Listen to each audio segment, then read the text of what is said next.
Então hoje nós vamos concluir a lição sobre o batismo com o Espírito Santo que temos estudado já há algumas semanas. E como é a vida, né, de um pregador. Domingo eu estava com a camisa rasgada lá no sermão de Provérbios. E hoje eu já estou com a camisa nova que eu ganhei domingo, né, do meu aniversário, que foi dia 12, que uma irmã levou. Está vendo? Então temos que confiar em Deus, tudo muda, né?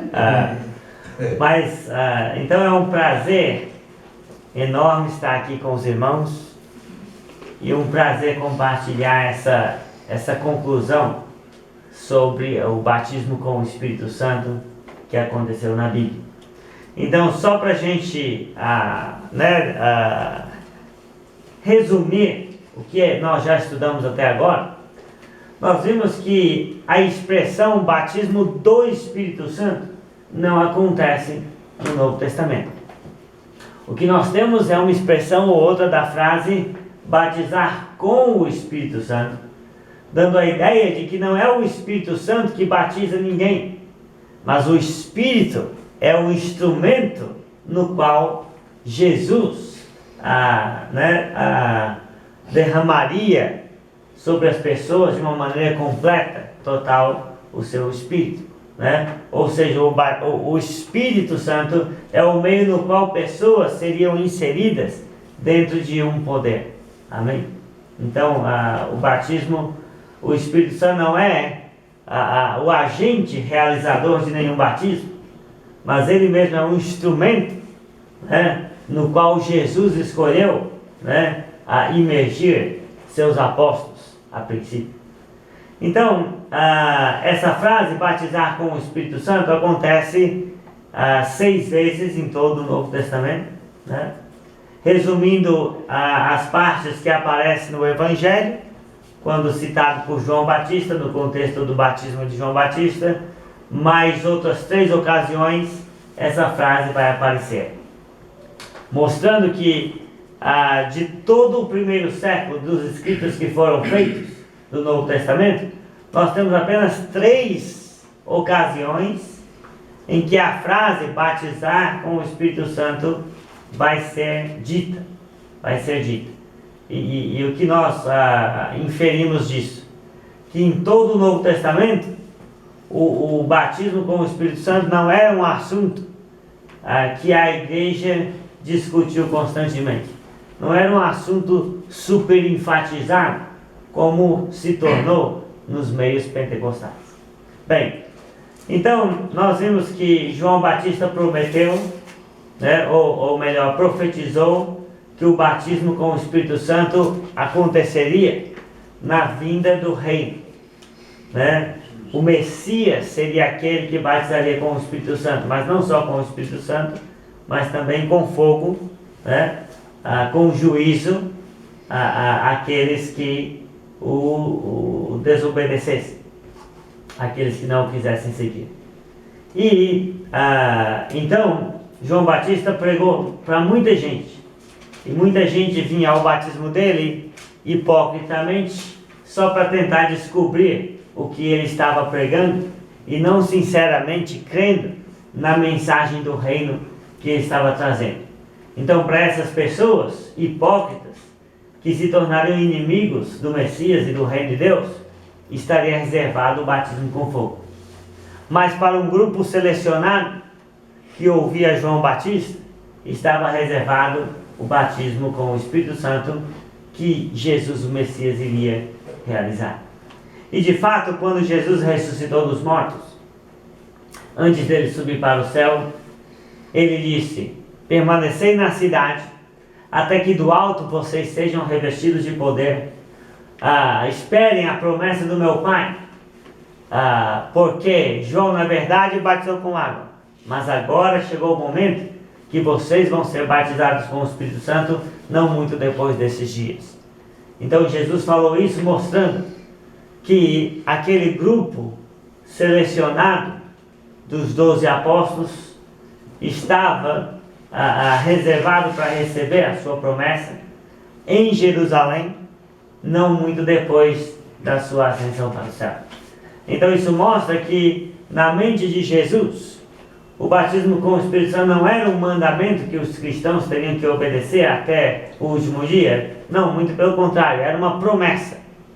Uma promessa que ele fez, que ele iria cumprir. Iria cumprir onde? Em Jerusalém. Quando? Não muito depois daqueles dias que ele subisse para o céu.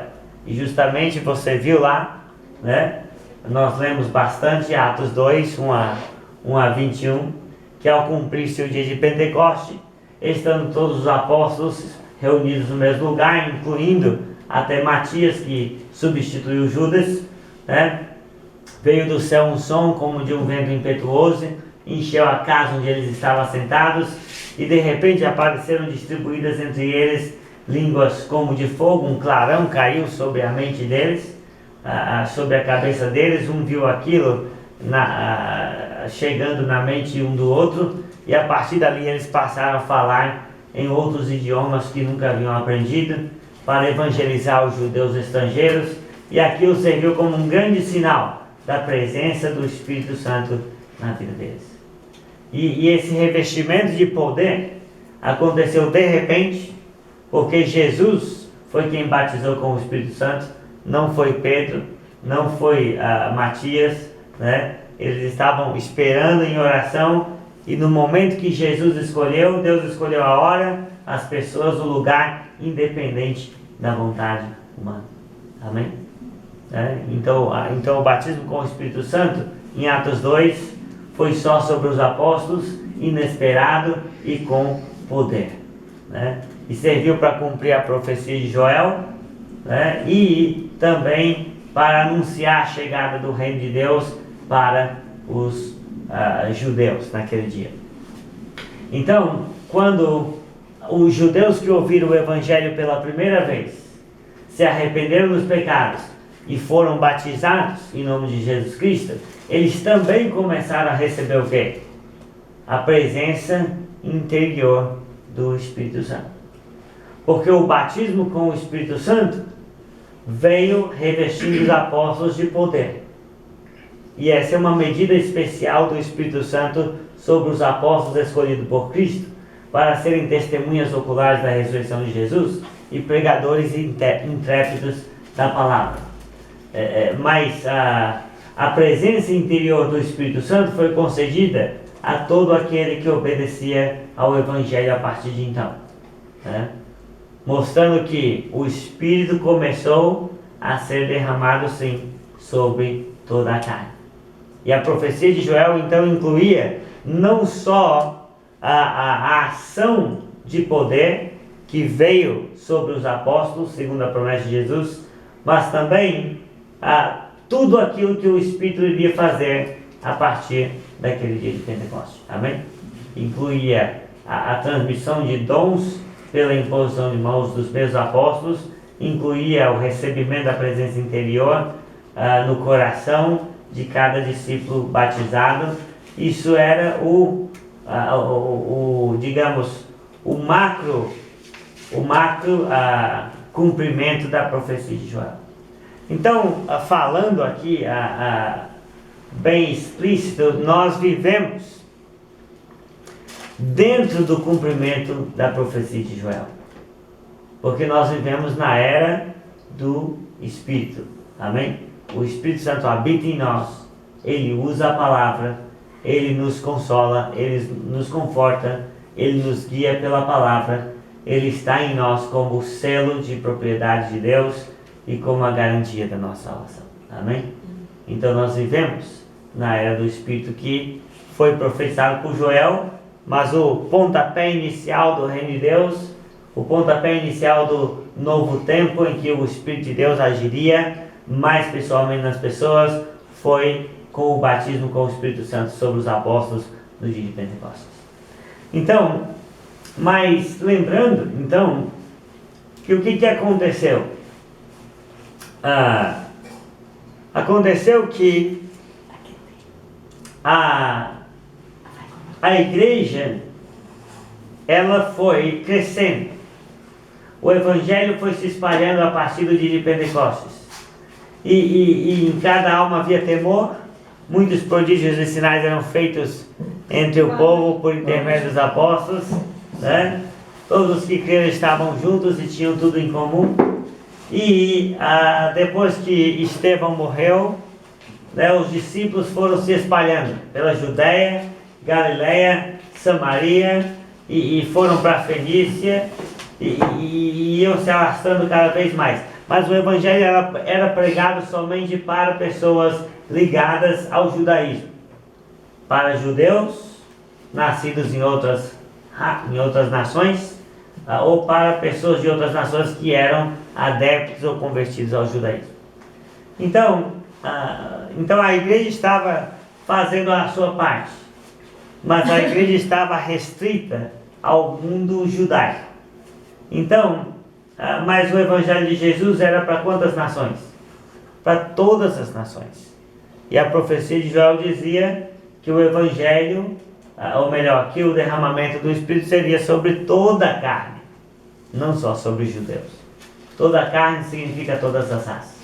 Então, para a profecia de Joel ser completa, e para que o mandamento de Jesus pudesse ser claramente obedecido pela igreja, então o evangelho tinha que traspassar a barreira cultural que existia entre judeus e pessoas de outras raças. E é por isso então que Deus escolheu qual família? A família de Cornélio, em Atos 10. Cornélio era um homem justo, né?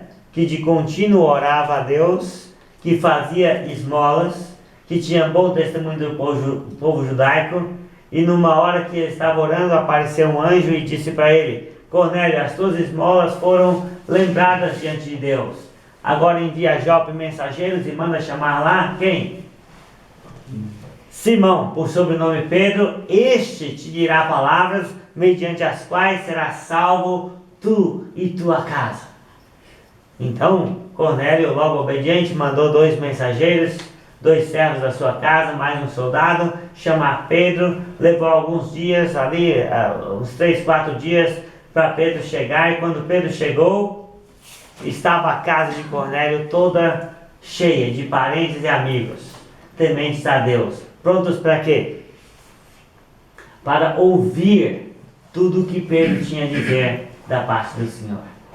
Mas Deus já tinha trabalhado o coração de Pedro através da visão do lençol, que os animais, né, foram vistos e ele foi ordenado comer. E ele disse: nunca comi coisa comum e imunda. E a visão disse: o que eu purifiquei não consideres comum, né? Então o Espírito disse: vai com esses homens porque eu os enviei. E quando ele chegou lá, ele estava dentro, como judeu, ele estava dentro de uma casa de gentios, cercado de gentios, com a missão de pregar aos gentios. Pela primeira vez, um apóstolo judeu enviado à casa de romanos e gentios para pregar. E isso era um acontecimento inédito, nunca tinha acontecido. E naquele momento Pedro disse: eu reconheço, vocês sabem que para um judeu é proibido associar-se a pessoas de outras nações. Mas Deus me deu a conhecer que a nenhum homem considerasse comum ou imundo. Porque Deus quer, quantos homens? Deus quer todos os homens. O Evangelho é universal. O Evangelho é para todas as gentes do mundo. O Evangelho é para ir para todas as raças. E ele disse: reconheço por verdade que em qualquer nação, uma pessoa que teme a Deus e faz o que é justo, Deus quer que essa pessoa obedeça o Evangelho para ser aceitável completamente a Ele. Amém? Amém. Então Cornélio era gente boa, mas não era salvo. Ele precisava ouvir o Evangelho, obedecer e ser salvo. E Pedro começou a pregar. E quando Pedro começou a pregar, e ele foi pregando, e ele disse que Jesus era Senhor de vivos e de mortos, e que oferecia a remissão de pecados aos que nele crescem. Então Cornélio já estava crendo depois de ouvir a palavra de Pedro, e de repente caiu o Espírito Santo sobre todos os gentios que ouviam a palavra. E eles falaram em línguas engrandecendo a Deus. E os fiéis que foram com Pedro, que eram judeus circuncidados, eles ficaram admirados de que o Espírito estava agindo naquelas pessoas. E Pedro, então, olhando para aqueles homens, disse: pode porventura alguém recusar a água para esses que, como nós, receberam o Espírito Santo? Então os judeus não tinham o que falar. Os judeus tinham que batizar os gentios. E batizando os gentios estavam dizendo que eles iam receber o mesmo perdão que os judeus receberam. Que eles iam receber a mesma presença interior do Espírito que os judeus receberam. E que a partir de agora não existia mais o quê? Não existia mais separação entre judeu e gentil, porque todos eram um agora debaixo do nome de Cristo Jesus. E Pedro ficou mais um dia com eles, ensinando, compartilhando a palavra. Aí acontece então Atos capítulo 11, que é o nosso texto de hoje, onde há a conclusão dessa grande história, porque o batismo com o Espírito Santo não acontecia todo dia. Um derramamento do Espírito Santo semelhante àquele do dia de Pentecostes nunca mais tinha ocorrido na igreja, mas só agora havia ocorrido. E não significava que ia ficar ocorrendo, pelos séculos a fio. Era uma coisa, como eu disse, inédita, especial. Não acontecia todo dia, era um sinal de Deus. O que aconteceu na casa de Cornélio, eles ouvindo a palavra, de repente, pelo Espírito, falando coisas que engrandeciam a Deus em outros idiomas que os judeus irmãos podiam entender, isso era espetacular, inédito, e era uma ação exterior do Espírito sobre aquelas pessoas, para mostrar que Deus não fazia acepção de pessoas, que o judeu cristão não podia mais negar o Evangelho para pessoas que não eram da sua raça. Amém? Mas a igreja em Jerusalém, ela só está focando no quê? No que eles acham que é uma falha de Pedro. Qual era a falha de Pedro? Naqueles irmãos que estão lá em Jerusalém e só estão ouvindo qual notícia? Pedro entrou na casa de gentios. Pedro comeu com eles, sentou na mesma mesa, comeu o que eles serviram. Pedro não é um bom judeu mais. Então eles só estão enfocando essa parte, porque isso chocou realmente eles. Mas será que eles sabem o que aconteceu? Por que Pedro ficou alguns dias na casa de Cornélio? Será que eles sabem o que forçou Pedro a estar ali com aqueles gentios como irmãos, tendo comunhão? Então, então em Atos capítulo 11, nós temos aqui até um subtítulo que diz a defesa de Pedro. Então Pedro teve que se defender perante a igreja de Jerusalém. Pedro teve que dar explicações, tintim por tintim, aos irmãos, não sobre o batismo com o Espírito Santo, não. Ele tinha que dar explicações sobre por que ele entrou na casa de não-judeus, por que ele comeu com eles como irmãos, por que ele estava tendo essa comunhão. E é aí então que Pedro vai ser salvo pelo sinal que Deus deu na casa de Cornélio. Então diz assim: chegou ao conhecimento dos apóstolos judeus e dos irmãos judeus que estavam na Judéia, que também os gentios haviam recebido a palavra. Era para eles ficarem contentes, mas não foi bem isso que aconteceu. Quando Pedro subiu a Jerusalém, os que eram da circuncisão o arguíram dizendo, os irmãos que eram muito zelosos da circuncisão, que achavam que para a pessoa ouvir o Evangelho e ser batizada, tinha que primeiro se tornar um judeu, tinha que primeiro ser feito prosélito do judaísmo, para depois se tornar um cristão. Então, eles estavam muito indignados com a atitude de Pedro. E eles disseram, versículo 3, entraste em casa de homens incircuncisos e comeste com eles. Está vendo? Então, se aqueles homens fossem gentios, mas fossem circuncidados, fossem prosélitos do judaísmo, então não tinha problema Pedro ter um contato com eles. Então a mentalidade aqui é que, né, a pessoa primeiro tinha que aceitar o judaísmo para depois ouvir sobre o Messias, ouvir sobre o cristianismo e aí participar da bênção do perdão dos pecados e do dom do Espírito. Então, eles não estão aceitando fácil essa ideia de que agora, simplesmente pela fé em Jesus, o judeu e o gentil podiam ter comunhão, podiam entrar um na casa do outro e partilhar uma ceia. Bem, então, note bem o versículo 4. Então Pedro passou a fazer-lhes uma exposição por ordem, dizendo. Note bem que Pedro é humilde, ele é paciente, né? Ele é um apóstolo, mas ele não era o Papa, está vendo? Pedro não era o Papa, porque se ele fosse o Papa, ele chegava e mandava. Mas ele não era o Papa. O dono da igreja é Jesus. Os irmãos todos podem questionar e ser questionados. Só Jesus não pode ser questionado. Só Deus não pode ser questionado. Então Pedro não se sentiu mal de quê? De dar uma explicação por ordem, tintim por tintim, sobre o que estava acontecendo. Amém?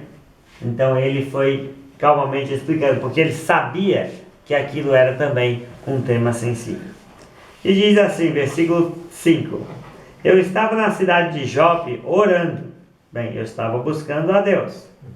E num êxtase tive uma visão, em que observei descer do céu um objeto, como se fosse um grande lençol, baixado do céu pelas 4 pontas e vindo até perto de mim. E fitando para dentro dele os olhos, vi quadrúpedes da terra, feras, répteis e aves do céu. Ouvi também uma voz que me dizia: levanta-te, Pedro, mata e come. Ao que respondi: de modo nenhum, Senhor, porque jamais entrou em minha boca qualquer coisa comum ou imunda. Segunda vez falou a voz do céu: ao que Deus purificou, não consideres comum. Isto sucedeu por 3 vezes e de novo tudo se recolheu ao céu. Então a primeira coisa que Pedro explica é o quê? Que ele não fez nada por si mesmo. Ele não agiu por conta própria. Ele estava orando, ele teve uma visão, né? Que os animais que os outros povos comiam, Deus disse: agora está tudo puro, né? Você pode comer se quiser, né? O que eu purifiquei não considere mais comum, né? E é uma visão estranha para ele, a princípio, como um judeu zeloso, né? De todas as boas tradições do seu povo, né? Mas ele se pôs a pensar no significado daquilo. Então, continuando aí ele disse: e eis que na mesma hora pararam junto da casa em que estávamos 3 homens enviados de Cesareia para se encontrarem comigo, sem nem eu saber. Então o Espírito me disse que eu fosse com eles sem hesitar. Foram comigo também estes 6 irmãos e entramos na casa daquele homem. Está vendo? Então Pedro está dizendo, não, e não foi só a visão. Na mesma hora pararam aqueles homens me procurando. E o Espírito disse: vai com eles porque eu os enviei, né? Então o Espírito estava conduzindo, o Espírito estava mandando. E não tinha como ele não obedecer o Espírito, né? Bem, e aí Pedro, ele levou 6 irmãos da cidade de Jope, 6 cristãos fiéis, para acompanhar eles naquilo que ia acontecer. Então Pedro também tinha testemunhas de que ele não fez nada, né? Ele não inventou nada, né? Os irmãos podiam comprovar tudo com esses outros 6 irmãos. E versículo 13: e ele, Cornélio, nos contou como vira o anjo em pé em sua casa e que lhe dissera: envia a Jope e manda chamar Simão por sobrenome Pedro, porque tinha outro Simão lá, um curtidor, o qual te dirá palavras mediante as quais serás salvo tu e toda a tua casa. Você lembra o carcereiro? Paulo disse: crê no Senhor Jesus e será salvo tu e toda a tua casa. E o anjo disse para Cornélio: chama Pedro, Pedro vai pregar. E o que ele pregar você obedece, porque você obedecendo vai ser salvo tu e toda a tua casa. Então preste atenção neste ponto aqui, é importantíssimo. Que Cornélio e sua família não foram salvos pela experiência com o Espírito Santo que eles tiveram. Eles foram salvos pela obediência às palavras de Pedro. Está vendo? Muitas pessoas estão buscando experiências. Mas experiências, sejam elas divinas, ou psicológicas, ou humanas, ou demoníacas, não vai salvar ninguém. O que vai salvar é o quê? É a nossa obediência às palavras do Evangelho. Amém? Então, Cornélio e sua casa, quando ouviam a palavra, eles receberam uma ação exterior do Espírito Santo. Eles não estavam sendo purificados do pecado naquele momento. Eles apenas receberam uma ação externa do Espírito, onde eles falaram coisas que engrandeceram a Deus em outros idiomas, para provar aos judeus que Deus não fazia acepção de pessoas, né? Então não era purificação, não era perdão dos pecados, não era selo e penhor que eles estavam recebendo naquela experiência, mas simplesmente uma aprovação de Deus diante dos judeus. Então o que aconteceu na casa de Cornélio, né, que o Espírito Santo operou em cima deles enquanto eles ouviam a palavra, não foi tanto para Cornélio quanto foi para os judeus que foram com Pedro. Amém? Os judeus que foram com Pedro e para o próprio Pedro também. Então, note bem, ele te dirá palavras mediante as quais será salvo tu e toda a tua casa. Versículo 15. Quando, porém, comecei a falar, a pregar,